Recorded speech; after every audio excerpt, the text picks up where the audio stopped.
तो यहाँ पे देखिए पहला करंट अफेयर है, लखनऊ में राष्ट्र जो प्रेरणा स्थल है उसका उद्घाटन हुआ। तो सिंपल से इसमें क्या पूछेगा, तो सबसे पहले तो लखनऊ याद रखिएगा कि राष्ट्र प्रेरणा स्थल कहाँ पे बना है, तो लखनऊ। ठीक है, ये हो गया पहला। फिर ये 25 दिसंबर की डेट, तो किसने उद्घाटन किया, तो प्रधानमंत्री मोदी जी ने 25 दिसंबर को लखनऊ में स्थित जो बसंत कुंज योजना में निर्मित, ये देखिए ये इंपॉर्टेंट, बसंत कुंज योजना में निर्मित है ये राष्ट्र प्रेरणा स्थल, इसका उद्घाटन किया। ठीक है, इतना याद रखिएगा। ये कुल 65 एकड़ में फैला हुआ है, और इस राष्ट्र प्रेरणा स्थल पर डॉक्टर आपका श्यामा प्रसाद मुखर्जी, पंडित दीनदयाल उपाध्याय और पूर्व प्रधानमंत्री अटल बिहारी वाजपेयी जी की 65 फीट ऊंची कांस्य प्रतिमाएं यहाँ पे स्थापित की गई हैं। ठीक है, तो इस तरीके से इतनी चीजें याद रखिएगा। अगला करंट अफेयर आपका यहाँ पे कुशीनगर में, ये देखिए बड़ा इंपॉर्टेंट करंट अफेयर है आपका यहाँ पे। जो कुशीनगर है ना, इसमें यूपी की पहली जो स्पेस लैब है वो तैयार की गई है। तो यहाँ पे क्या बताना चाह रहा है, यहाँ पे देखते हैं थोड़ा सा हम लोग जल्दी से। ठीक है, तो ताकि चीजें क्लियर हो जाएगा, तो यहाँ पे देखा जाए कुशीनगर की जो पडरौना आपका नगर पालिका है उसमें 15 लाख रुपए की लागत से प्रदेश की पहली जो स्पेस लैब है वो स्थापित मतलब कर रही है। और ये लैब वोमिका स्पेस और इसरो के सहयोग से संचालित होगी। ठीक है, और नारायणी नदी है ना, नारायणी नदी के जीरो जो बंथा तट है उस पर कैंसेट रॉकेट लॉन्चिंग प्रतियोगिता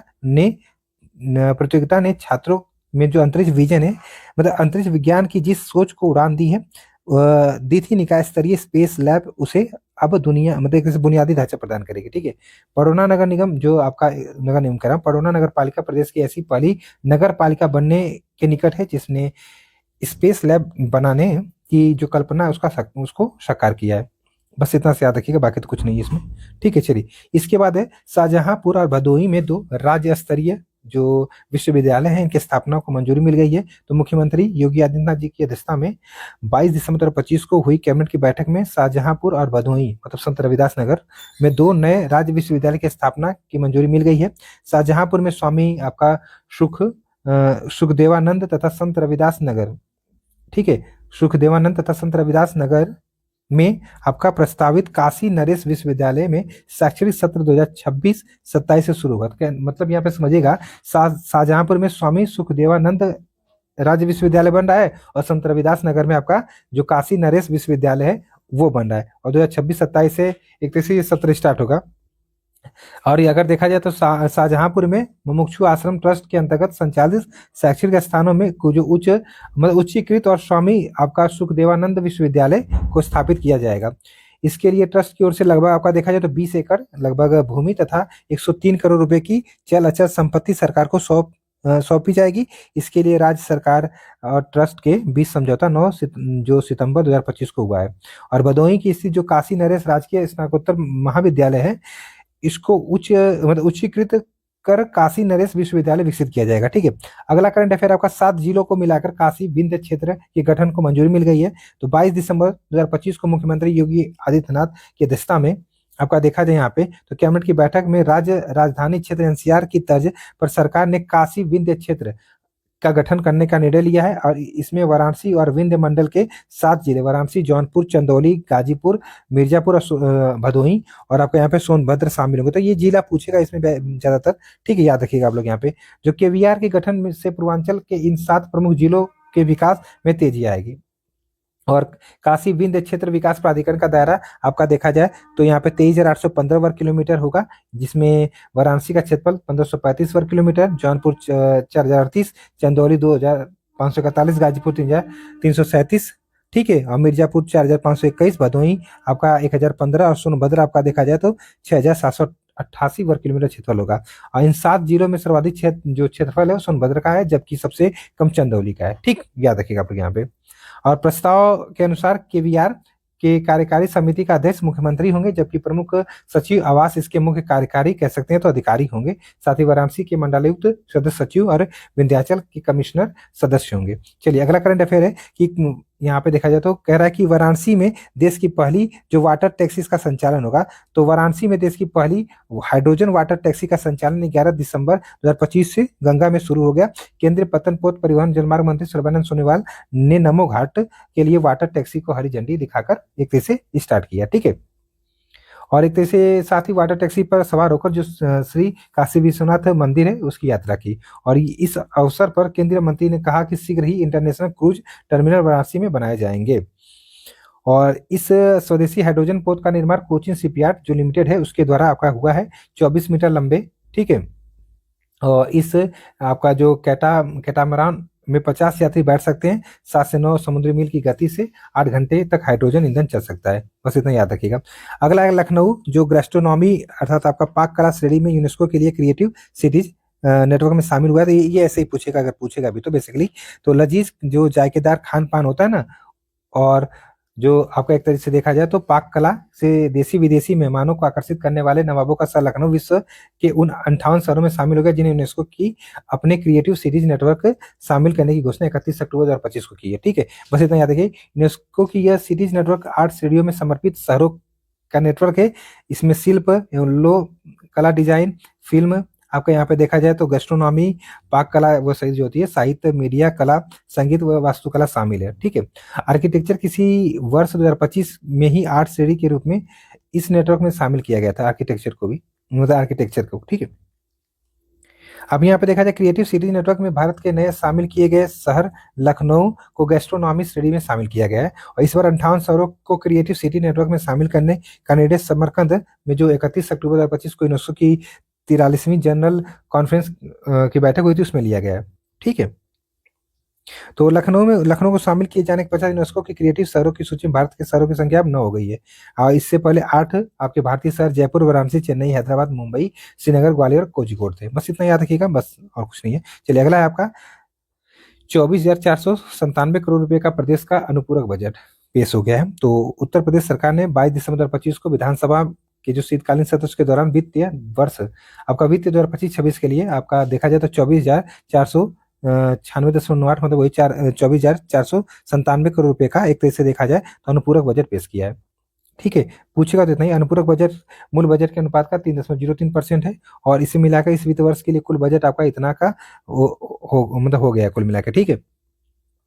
तो इस तरीके से आप लोग यहाँ पे बस इतना सा याद रखिएगा। चलिए अगला आपके यहाँ पे क्या कह रहा है कि भारत का पहला सोलर जो ऑन ट्रैक सिस्टम एनसीआरटीसी की पहल आपकी है क्या, देख लेते हैं। तो 12 नवंबर 2025 को राष्ट्रीय राजधानी क्षेत्र परिवहन निगम जो है एनसीआरटीसी ने गाजियाबाद के दुहाई स्थित नमो भारत डिपो में भारत का पहला solar on track system launch किया है। और इस सिस्टम का उद्देश्य क्या है, तो एनसीआरटीसी की सौर नीति के तहत कुल ऊर्जा आवश्यकता का 70% नवीकरणीय स्रोतों से पूरा करना। वर्तमान में इसकी क्षमता आपका देखा जाए तो 5.5 मेगावाट रूफटॉप सौर क्षमता से संचालन में है और 15 मेगावाट घरेलू सौर उत्पादन का लक्ष्य है। ठीक है। चलिए इतना याद रखिएगा। अगला है कि प्लेज पार्क योजना में संशोधन को मंजूरी। तो बेसिकली देखा जाए तो 14 नवंबर 2025 को उत्तर प्रदेश मंत्रिमंडल ने राज्य में जो औद्योगिक निवेश को बढ़ावा देने हेतु जो प्लेज अर्थात promoting leadership and enterprise for development of growth engine अर्थात पार्क योजना थी, इसमें संशोधन की स्वीकृति प्रदान कर दी है। और निर्णय के अनुसार प्लेज पार्क हेतु प्रस्तावित भूमि को 12 मीटर के स्थान पर अब कम से कम 7 मीटर चौड़ी सड़क से जुड़े होने का प्रावधान किया जाएगा। और जिसमें कम से कम 7 मीटर ब्लैक टॉप रोड तथा कम से कम 1.50 मीटर जो पेमेंट फुटपाथ आदि शामिल होंगे। ठीक है। शर्त यह भी होगी कि यदि संपर्क मार्ग की चौड़ाई 7 मीटर होगी तो प्लेस पार्क में जो सिर्फ ग्रीन ऑरेंज कैटेगरी के उद्योग की अनुमति मिलेगी। और यदि संपर्क मार्ग की चौड़ाई 12 मीटर या अधिक होगी तो इस श्रेणियों के उद्योगों को मंजूरी होगी। सभी जो आपके श्रेणी के उद्योग होते हैं उनको मंजूरी मिल जाएगी। ठीक है, इतना याद रखिएगा। एमएसएमई विभाग द्वारा विकसित होने वाले तथा पूर्व में विकसित ऐसे सभी प्लेज पार्कों पर 25% विकास शुल्क अधिरोपित किया जाएगा। ठीक है, इतना बहुत जरूरी है। अगला गोरखपुर में देश के पहले जो रिवर सेल है उसके गठन की मंजूरी मिली है। तो नेशनल मिशन फॉर क्लीन जो गंगा है आपका, national mission for clean Ganga से मंजूरी मिलने के बाद उत्तर प्रदेश के गोरखपुर में रिवर सेल के गठन का निर्णय दिसंबर 2025 में लिया गया है। और ये पहल गोरखपुर के समग्र जो आपका विकास है को नई दिशा देने के साथ ही नदियों के संरक्षण, बाढ़ नियंत्रण और पर्यावरण, ये याद रखिएगा थोड़ा सा ना, पर्यावरण संतुलन की दिशा में एक महत्वपूर्ण कदम साबित होगा। रिवर सेल का जो उद्देश्य है ऐसा विकास मॉडल तैयार करना जिससे बाढ़ के दुष्प्रभाव को न्यूनतम किया जा सके। ठीक है, इतनी चीजें। और इस पर आने वाले खर्च का 90% जो आपका एनएमसीजी और 10% नगर निगम देगा। ठीक, सबसे इंपॉर्टेंट तो यही था। अब अगला आपका करंट अफेयर है, कल्याण सिंह नगर प्रदेश का 76वां जिला। तो 29 अक्टूबर 2025 को उत्तर प्रदेश के मुख्यमंत्री योगी आदित्यनाथ जी ने पूर्व मुख्यमंत्री कल्याण सिंह की स्मृति में राज्य का 76वां जिला कल्याण सिंह नगर बनाने की घोषणा की है।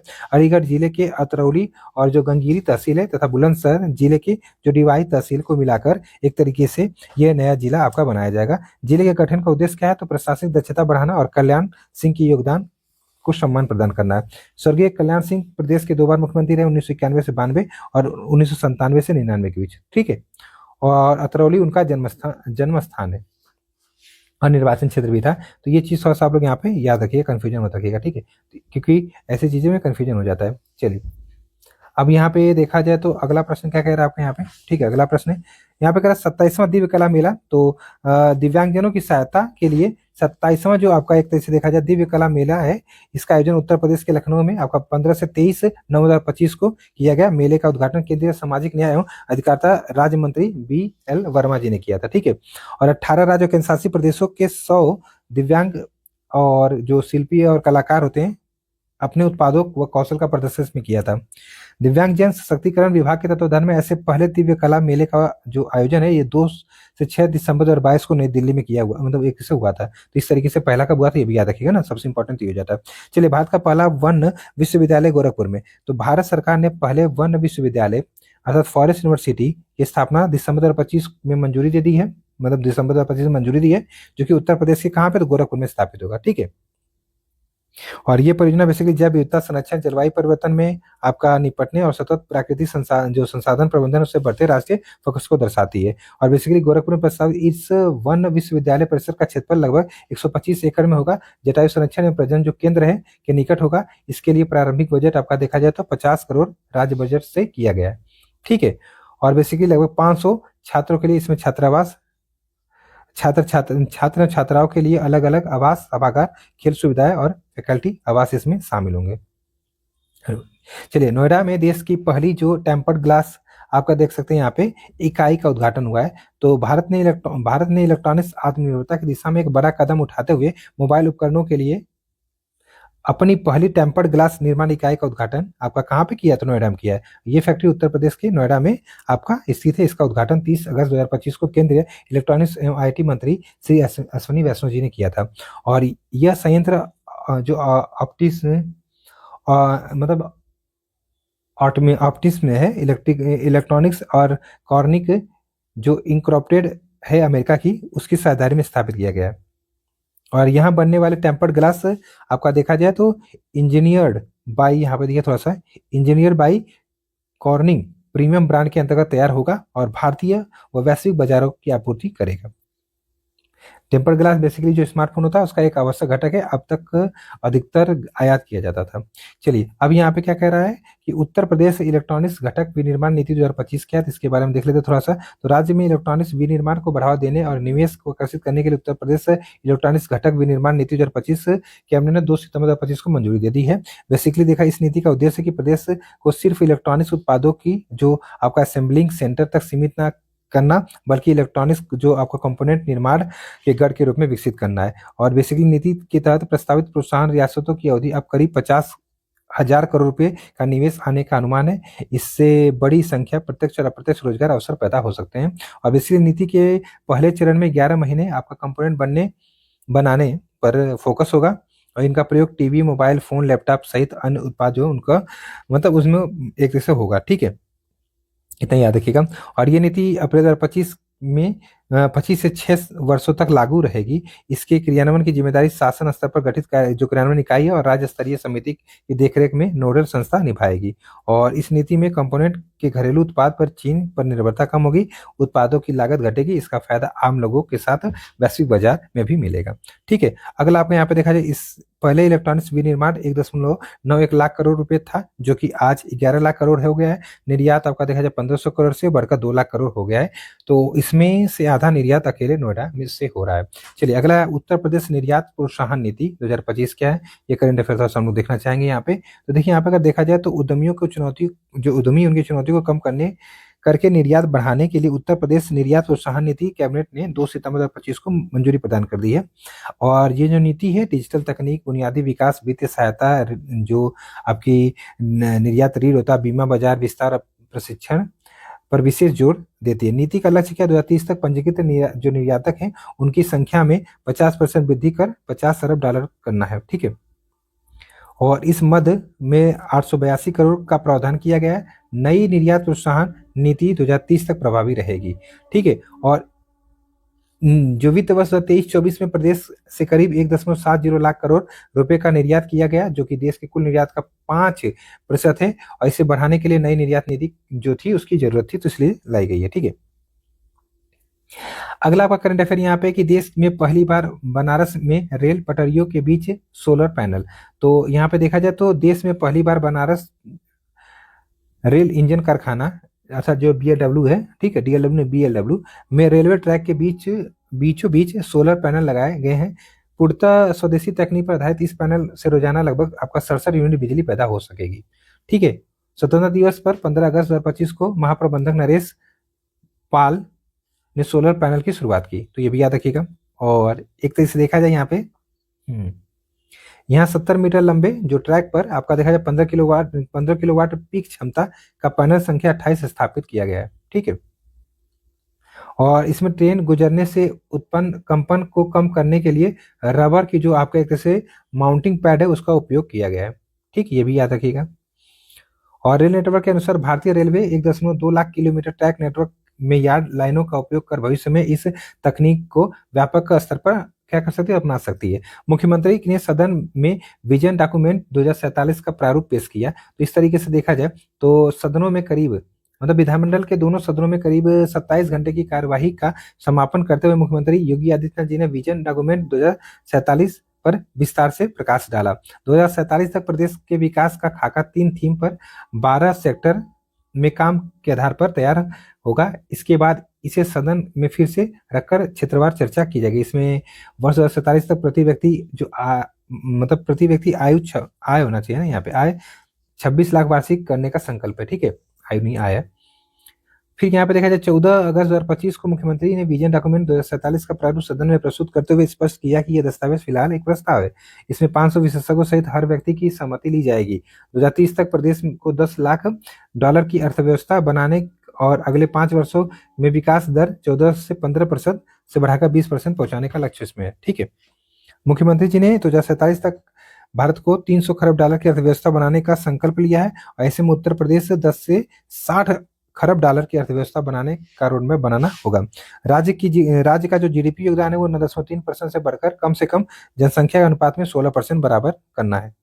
और साथ साथ में यहाँ पे देखा जाए तो क्या देखिएगा कि प्रस्ताव की अर्थ शक्ति, सृजन शक्ति, जीवन शक्ति थीम पर आधारित होगा ये। ठीक है, कुल मिलाकर इसमें 12 सेक्टर होंगे। और मुख्यमंत्री के अनुसार डॉक्यूमेंट पर आम जो एक तरीके से देखा जाए यहाँ पे जो आदमी भी सुझाव दे सकेंगे। और इसके लिए सार्वजनिक स्थानों, स्कूलों और कॉलेजों में आपका QR कोड बनाए जाएंगे। ऑनलाइन पोर्टल विकसित किया जा रहा है। ठीक है, इतना कुछ किया जा रहा है। चलिए अगला आपका यहाँ पे उत्तर प्रदेश का पहला ग्रीन हाइड्रोजन प्लांट। तो ये 17 अगस्त को गोरखपुर के आपका खनीमपुर टोरेंटो जो समूह के ग्रीन हाइड्रोजन प्लांट का लोकार्पण किया। टोरेंट गैस और टोरंट पावर द्वारा स्थापित ये green hydrogen plant Uttar Pradesh का पहला और पूरे देश का दूसरा प्लांट है। ठीक है, तो इस तरीके से भारत का पहला ग्रीन हाइड्रोजन प्लांट आपको पता है गुजरात के कांडला में लगाया गया था। इतना ही पूछेगा, ठीक है, याद रखिएगा। और ये 72 टन ग्रीन जो हाइड्रोजन है इसका उत्पादन करेगा। अगला है चिवनिंग अटल छात्रवृत्ति योजना। तो इस तरीके से अगर इस करंट की बात करें तो मुख्यमंत्री योगी आदित्यनाथ जी के द्वारा 19 अगस्त 2025 को उत्तर प्रदेश सरकार और the foreign Commonwealth and development office UK के बीच एक समझौता हुआ यहाँ पे हुआ है। और समझौते के तहत जो चिवनिंग भारत रत्न श्री अटल बिहारी वाजपेयी UP राज्य सरकार छात्रवृत्ति योजना है शुरू की गई है, जिसके अंतर्गत हर साल 5 छात्रों को यूनाइटेड किंगडम में प्रतिष्ठित विश्वविद्यालय में मास्टर डिग्री के लिए छात्रवृत्ति दी जाएगी। ठीक है, और मुख्यमंत्री जी ने कहा कि इस योजना का उद्देश्य मेधावी जो विद्यार्थी हैं उनको अंतर्राष्ट्रीय स्तर पर शिक्षा, शोध और नेतृत्व में उत्कृष्टता प्राप्त करने के अवसर देना है। और ये योजना शैक्षणिक सत्र 2025-26 से 3 वर्ष आपका 25-26, 26-27 और 27-28 संचालित होगी। इसके बाद वर्ष 2028-29 से योजना को नवीनीकृत किया जाएगा। ठीक है, अगला आपका उत्तर प्रदेश में हर व्यक्ति आपका देखा जाए 37,500 रुपये का कर्ज मतलब अगस्त 2025 में राज्य वित्त आयोग द्वारा प्रस्तुत रिपोर्ट के अनुसार चालू वित्त वर्ष 2025-26 में राज्य के प्रत्येक व्यक्ति पर आपका 47,500 रुपये का ऋण है। विगत 5 वर्षों में उत्तर प्रदेश पर उधार 6 लाख करोड़ से बढ़कर 9 लाख करोड़ रुपए होने का अनुमान है। बाप रे बाप। इसके बाद भी राज्य का राजस्व घाटा आपका 2.97% है। यह आरबीआई द्वारा निर्धारित सीमा के भीतर, तो ये सही बात है। ठीक है, राज्य वित्त आयोग के अनुसार राज्य के ऊपर उधार का बोझ विकास का संकेतक होता है, क्योंकि जितना ज्यादा कर्ज बुनियादी ढांचे के विकास पर होता है उतना ही ऋण बढ़ता है। तो शर्त यह है कि ये खर्च पारदर्शी और प्रबंधन नीति के तहत किया जाएगा। तो इस तरीके से यहाँ पे देखा जाए तो राजकोषीय घाटा वह स्थिति होती है जब सरकार का कुल खर्च उसकी कुल प्राप्ति मतलब ऋण को छोड़कर से अधिक आपकी क्या हो जाती है, तो हो जाती है। चलिए अगला कह रहा है कि लखनऊ शून्य शुद्ध अपशिष्ट शहर। तो 2 जुलाई 2025 को लखनऊ ने शहरी अपशिष्ट प्रबंधन में एक बड़ी उपलब्धि हासिल की, जब सीवरी संयंत्र में 700 मीट्रिक टन ताजे अपशिष्ट की प्रोसेसिंग यूनिट शुरू की गई और शहर ने प्रतिदिन उत्पन्न होने वाले 2000 मीट्रिक टन अपशिष्ट को वैज्ञानिक तरीके से प्रोसेस कर शून्य अपशिष्ट शहर का दर्जा प्राप्त किया। तो लखनऊ बन गया है शून्य शुद्ध अपशिष्ट शहर। ठीक है, याद रखिएगा। स्वच्छ भारत मिशन की शुरुआत 2 अक्टूबर 2014 को पेयजल एवं स्वच्छता मंत्रालय के आवास संसारी मामलों के मंत्रालय के द्वारा की गई थी और इसे एसबीएम ग्रामीण और एसबीएम शहरी विभाजित किया गया, जिसका उद्देश्य बेसिकली वही था कि भारत में खुले शौच अर्थात ओडीएफ बनाना। ठीक है, चलिए ये सारी चीजें आप लोग को यहाँ पे बेसिकली लखनऊ शून्य शुद्ध अपशिष्ट शहर बना, ये यहाँ पे जरूरी था। ठीक है, चलिए गाजियाबाद में WHO IRCH वर्कशॉप। तो 6 से 8 अगस्त 2025 तक गाजियाबाद स्थित होटल फॉर्च्यून डिस्ट्रिक्ट सेंटर में WHO international regulatory corporation for herbal medicine workshop आयोजन किया गया। बस इतना ही पूछेगा। ठीक है, चलिए अगला आपका यहाँ पे क्या कह रहा है, लर्निंग हाउ डूइंग कार्यक्रम। तो 14 जुलाई 2025 को उत्तर प्रदेश सरकार ने सरकारी स्कूलों में शिक्षा की गुणवत्ता सुधारने हेतु लर्निंग बॉय डूइंग कार्यक्रम था, माफ करिएगा, लर्निंग बॉय डूइंग कार्यक्रम की शुरुआत की। तो बेसिकली कहाँ से की, ये नहीं पूछा ना, मतलब उत्तर प्रदेश सरकार ने स्कूलों में शिक्षा की गुणवत्ता को सुधारने हेतु लर्निंग बॉय डूइंग कार्यक्रम शुरुआत की है। ठीक है, और देखा जाए इस कार्यक्रम का उद्देश्य क्या है, तो कक्षा 6 से 8 तक के छात्रों को लकड़ी कार्य, धातु कार्य, ऊर्जा एवं पर्यावरण, कृषि एवं बागवानी तथा स्वास्थ्य और पोषण जैसे जो क्षेत्र है उनमें व्यवहारिक प्रशिक्षण देना है। जो पायलट चल रहा था इसमें 15 जिले के 60 स्कूल में से 5,937 छात्रों को प्रशिक्षित किया गया। इससे विद्यार्थियों की उपस्थिति और सहभागिता में वृद्धि हुई। वित्त वर्ष 25-26 में 3,288 अतिरिक्त स्कूलों में समग्र शिक्षा और पीएम श्री योजना के तहत विस्तार प्रस्तावित है। शैक्षणिक वर्ष 2024-25 में आपका 2,274 उच्च प्राथमिक और समग्र स्कूल में आधुनिक एलबीडी प्रयोगशालाएं स्थापित की जाएंगी। समग्र शिक्षा अभियान भारत सरकार द्वारा 2018-19 की केंद्रीय जो बजट है उसमें प्रस्तुत एक एकीकृत शिक्षा कार्यक्रम है, जो कि प्री नर्सरी से 12वीं कक्षा तक की शिक्षा को सहमति प्रदान करता है। इसमें 3 पूर्ववर्ती योजनाएं, सर्व शिक्षा अभियान, राष्ट्रीय माध्यमिक जो आपका एक शिक्षा अभियान है, और साथ शिक्षक शिक्षा है ना, एकीकृत किया गया। अब यहाँ पे जो तथ्य उत्तर प्रदेश तथ्य सारे थे इसको आप लोग यहाँ से पढ़ लीजिएगा। बेसिकली जो हम लोगों ने कितना सार संग्रह दिया है ना उसमें, तो इस तरीके से लगभग 22 मिनट में पूरा करंट अफेयर आपका हो गया, 22 से 23 मिनट में। यही था एक वीडियो, मैंने सोचा था इसको अलग बना देंगे, इसको देख लीजिएगा आप लोग। ठीक है, तो यहीं से करंट अफेयर आपके जो भी 4-5 आएंगे या 10 तक आएंगे तो यहाँ से बन जाने चाहिए। बाकी तो इससे पहले जितने भी घटना सारा ये सब लगभग हमने अपने चैनल पर पढ़ाई है, तो कोई टेंशन नहीं है। अगर सब पढ़ लेंगे तो कोई भी करंट अफेयर आपके गलत नहीं होंगे। तो आप लोग जिनको जिनको